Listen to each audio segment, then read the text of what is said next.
Howdy folks, we're looking at Edge Magazine issue 41, released January 1997, which would actually mean more like mid-December 1996.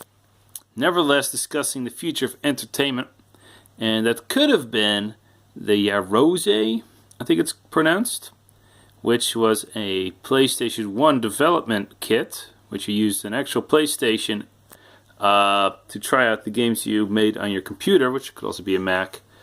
We'll talk a little bit more about that. There's also talk about the 64DD and DMA Design, who would go on to make Grand Theft Auto and Body Harvest. Of course, I'm talking about Nintendo 64. Let's take a peek.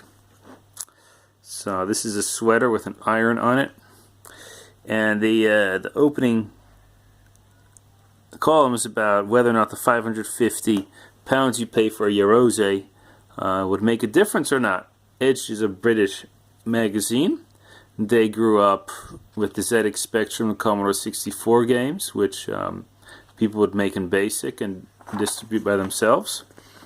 And well, after that, there wasn't that much. There weren't that many games coming out anymore made in the garage, as they call it, or maybe the bedroom. Edge has always been nostalgic about bedroom coders. That's what they always like to talk with Jeff Minter. So here's the black PlayStation, not to be confused with the blue one, which was a debug version of it. Okay, so further look at the Nintendo 64 and the 64DD, which would take still quite a while to get finished. No games being shown yet, which would use it. Edge is disappointed that there isn't any new material on Zelda 64. It is instead Mario Kart 64 that steals the show. More look at the new joypad. And Konami has a booth with J-League Perfect Striker, which would eventually go on to become Winning 11 and Pro Evolution Soccer, which would dominate the knots when it comes to football.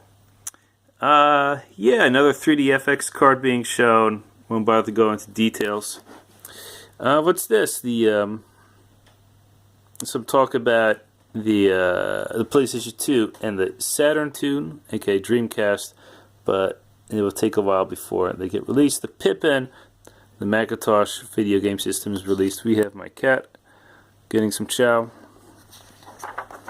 Alright, so some talk about how advertisements are used in other countries and using shock tactics to sell games.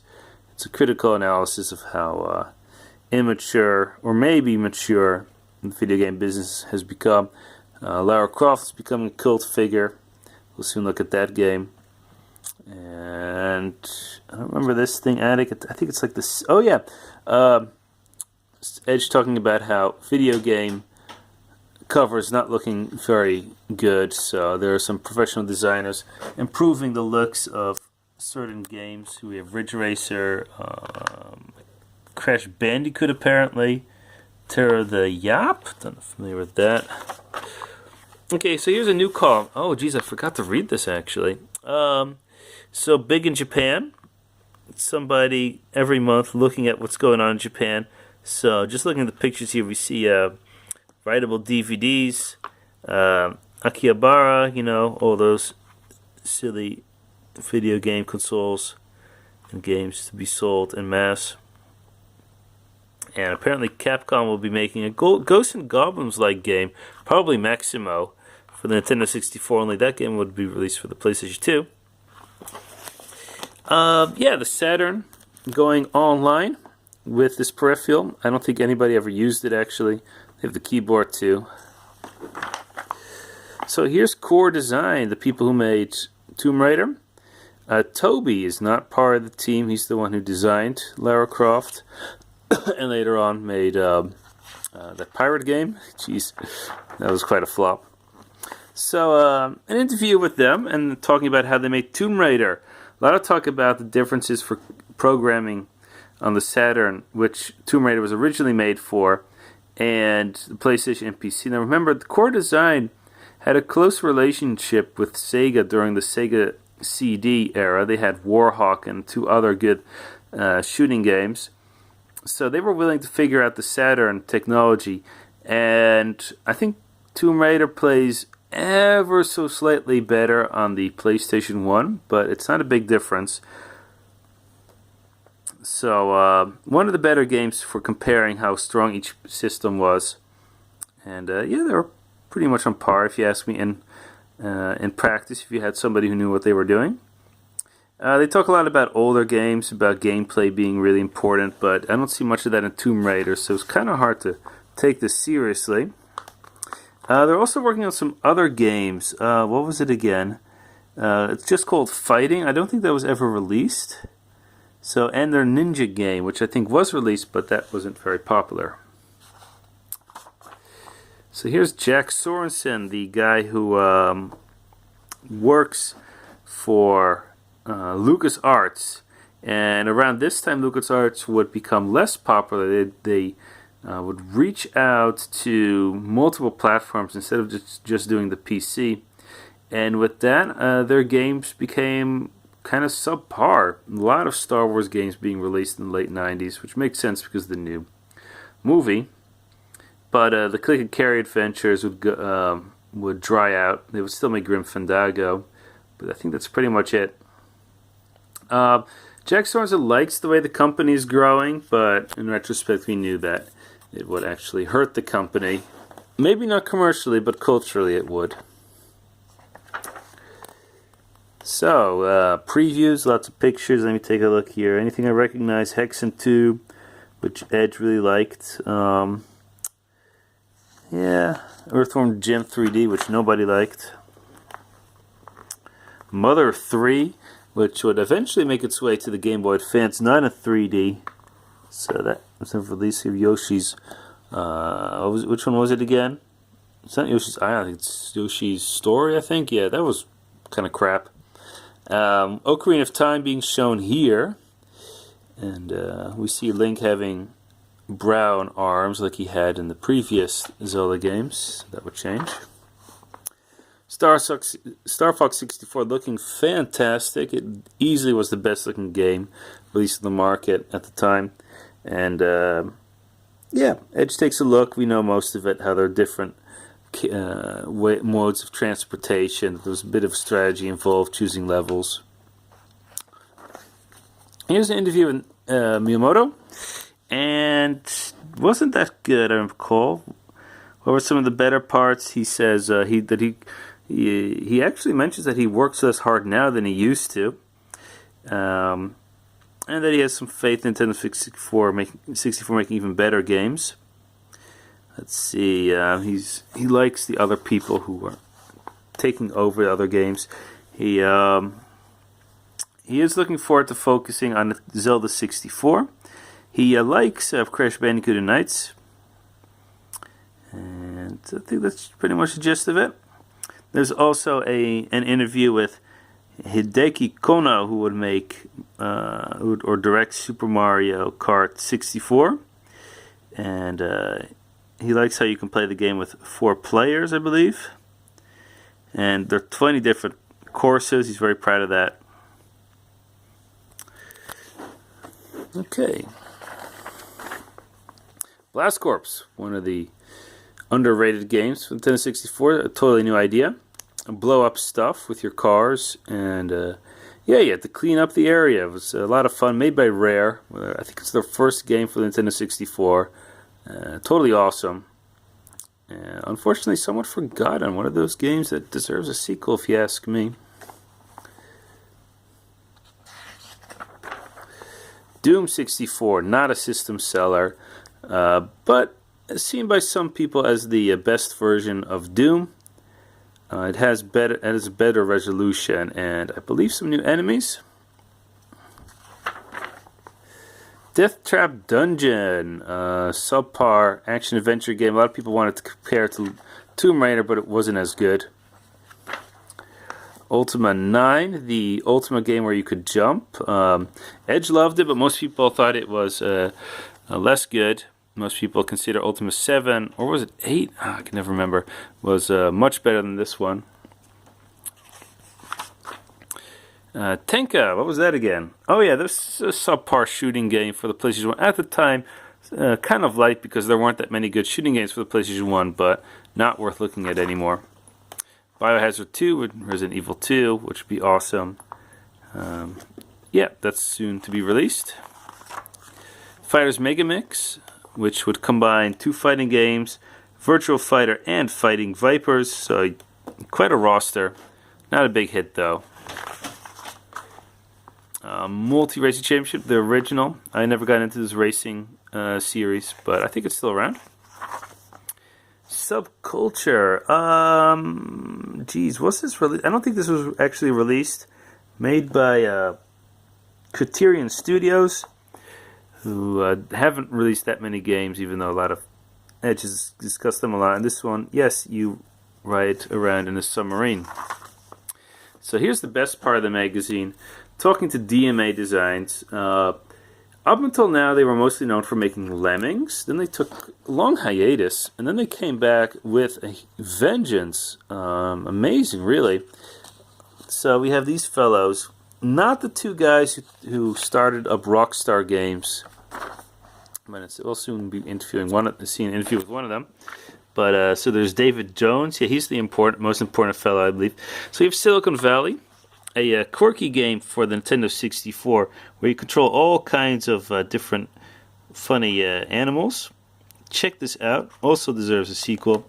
Grand Theft Auto, of course, at the time they weren't aware it was going to be such a big hit. They did like the originality and the freedom the game gave, but they were concerned that it wouldn't sell well because Americans had a hard time with top-down games.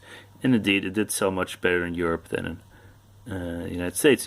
The big title was Body Harvest, which is, in retrospect, kind of like Grand Theft Auto 3, as in it's 3D. You have all these different vehicles you can pick up, a lot of freedom. And it was seen as a great game for the Nintendo 64, but not many people bought it because I think it lacked personality.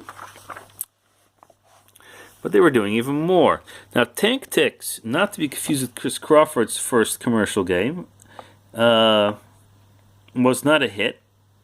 And then there's 7th Legion, which looks a bit like Command & Conquer. I didn't bother to look that game up. And then what they were also doing was converting Unreal for the Nintendo 64, which they ultimately didn't do. There's a lot of talk about working with Nintendo, especially here with the interview with David Jones. And he says how much he likes working with Nintendo. And considering how good Body Harvest and Silicon Valley were, it was a good thing that they did. On the other hand, maybe they should have focused all that talent onto the PC instead of competing with Nintendo's first-party games. David Jones is very optimistic. A lot of big projects. Apparently he knows how good these games are, which he's working on. Yeah. And, well, I don't know if he ended up working on Grand Theft Auto 3, but Grand Theft Auto would be a huge success. Here's an article, especially of interest to British readers, because at the time, apparently, not 4 video game shows suddenly stopped airing on the TV. So you had Games Master, which lasted for quite a while, but 3 others, I've never heard of them before.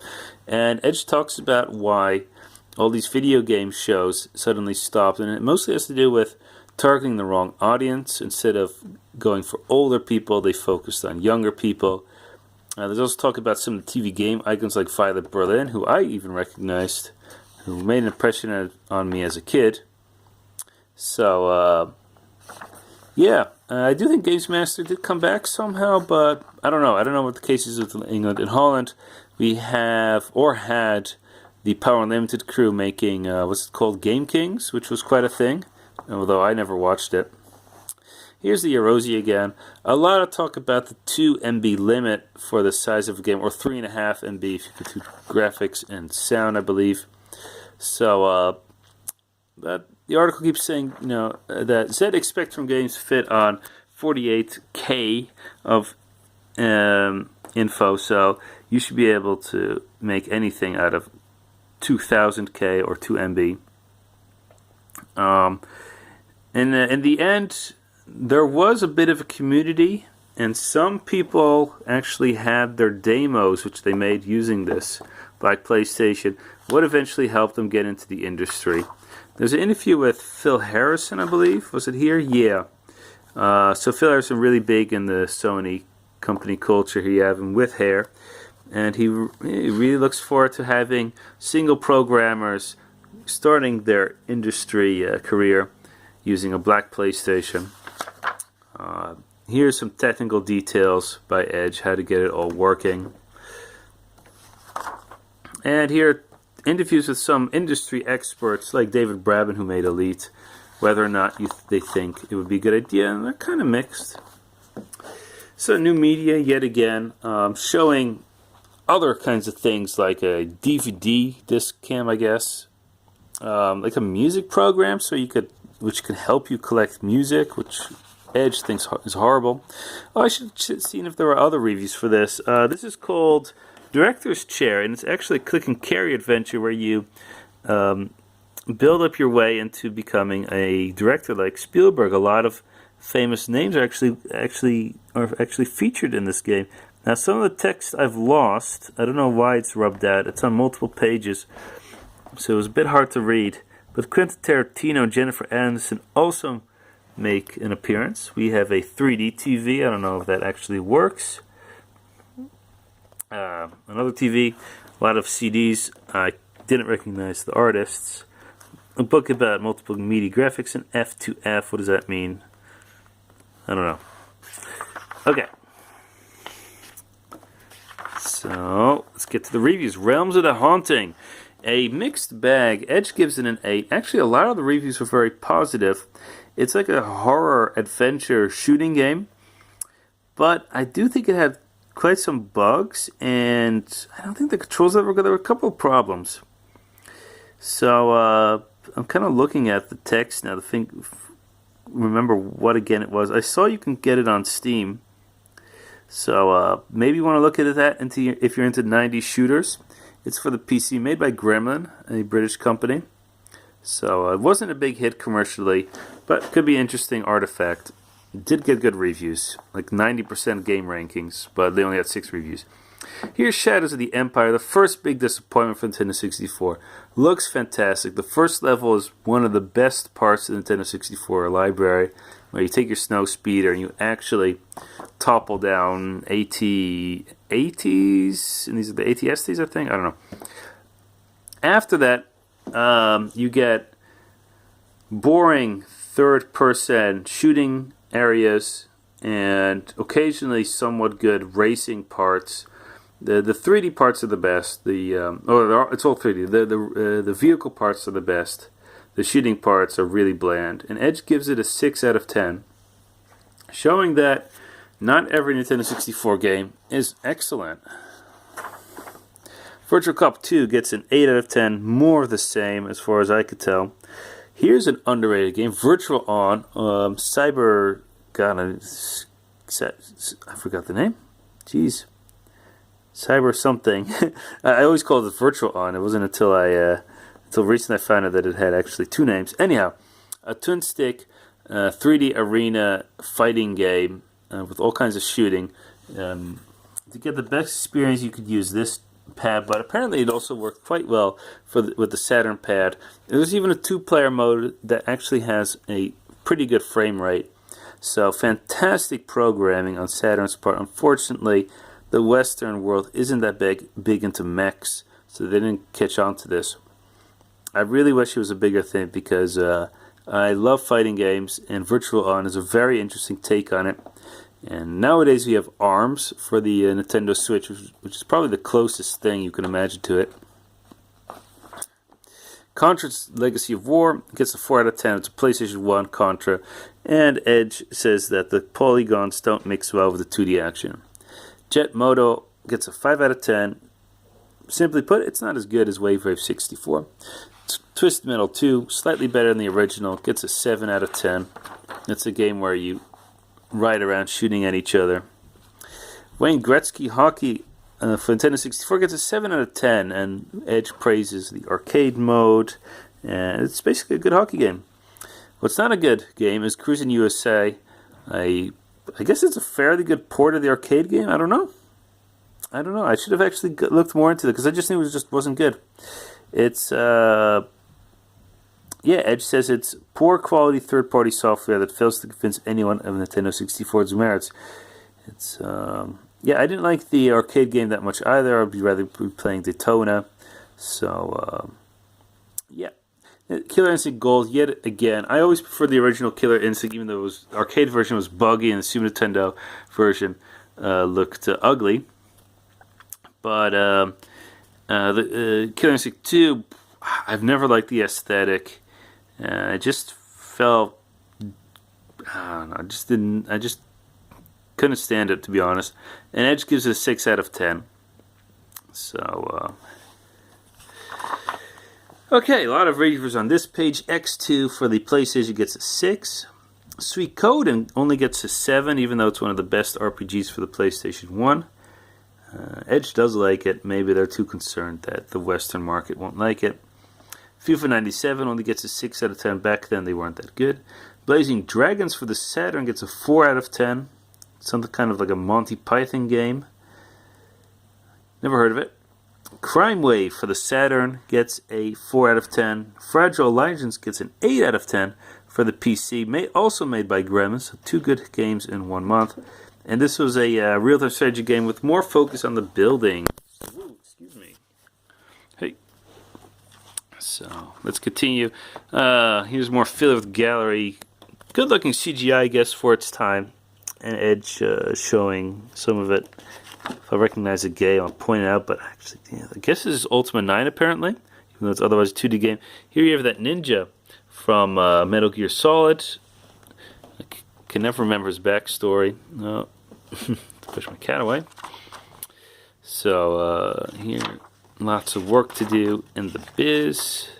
Maybe I should go a bit slower in case you're actually interested in this.